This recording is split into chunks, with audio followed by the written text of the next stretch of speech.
தம்பி, இன்னைக்கு எக்ஸ்கர்ஷன் போறல, ரொம்ப ஜாலியா இருக்கியா? ஆமாம்மா. உனக்கு பிடிக்குமேனு காலங்கத்தில் எழுந்து லெமன் ரைஸும் பொட்டேட்டோ ஃப்ரையும் பண்ணி வச்சிருக்கேன்ப்பா. ரொம்ப தேங்க்ஸ்மா. அப்புறம் கண்ணுக்குட்டி, எதுக்குப்பா தயங்கி தயங்கி நின்றுட்டு இருக்க? அது வந்துமா. சரி சரி, செலவுக்கு ஒரு 1000 ரூபாய் கேட்டிருந்தேன்ல, நான் அப்பா கிட்ட சொல்லி உனக்கு 1500 ரூபாவே வாங்கி வச்சிருக்கேன். உனக்கு அங்கே என்ன பிடிக்குதோ வாங்கிக்கோ, ஏதாவது சாப்பிடணுன்னாலும் சாப்பிடு, சரியா?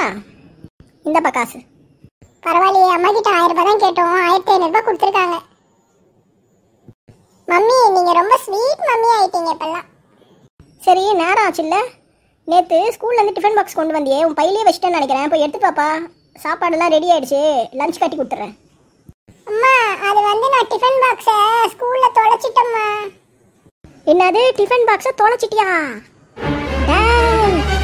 இத்தனை தடவை சொல்லியிருக்கேன்டா, அந்த டிஃபன் பாக்ஸ் என்னோட அம்மா எனக்கு நான் ஸ்கூலுக்கு போகும்போது கொடுத்த டிஃபன் பாக்ஸ் பத்திரமா வச்சுக்கணும்னு. அதை சொல்ல சொல்ல கேட்காம ஸ்கூலுக்கு எடுத்துட்டு போய் தொலைச்சிட்டு வந்துட்டியே. ஐயோ, ஹாப்பி மோட்ல இருந்த அம்மாவை இப்படி ராட்சசி மோடுக்கு மாற்றி விட்டுட்டுமே, இப்போ என்ன பண்ணதுன்னு தெரியலையே. டாய், என் பரம்பரை டிஃபன் பாக்ஸை தொலைச்சிட்டு உனக்கு என்னடா எக்ஸ்கர்ஷன் கேட்குது? இன்னைக்கு லீவு போட்டு வீட்டிலே உட்காருடா, நீ எங்கே போத்தாவல. அம்மா, என் டிஃபன் பாக்ஸ் பக்கத்து வீட்டு ராமு கிட்ட தான் இருக்குன்னு நினைக்கிறேன், நான் போய் வாங்கி வந்துடுறேம்மா. போ போ, சீக்கிரம் போய் வாங்கிட்டு வா, அதுக்கப்புறம் நீ எக்ஸ்கர்ஷனுக்கு போய்க்கலாம். ஐயோ, அம்மா பத்திரகாளியாவே மாறிட்டா.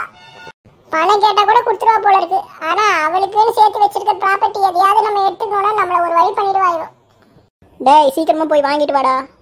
இன்னைக்கு எவனா ஒருத்த டிஃபன் பாக்ஸை திண்டி எடுத்துன்னு வந்துதான் என் பாக்ஸுக்கு எடுத்துன்னு வந்து கொடுக்கணும். நல்லவங்களாவே இருக்க கூடாதுப்பா இந்த உலகம்.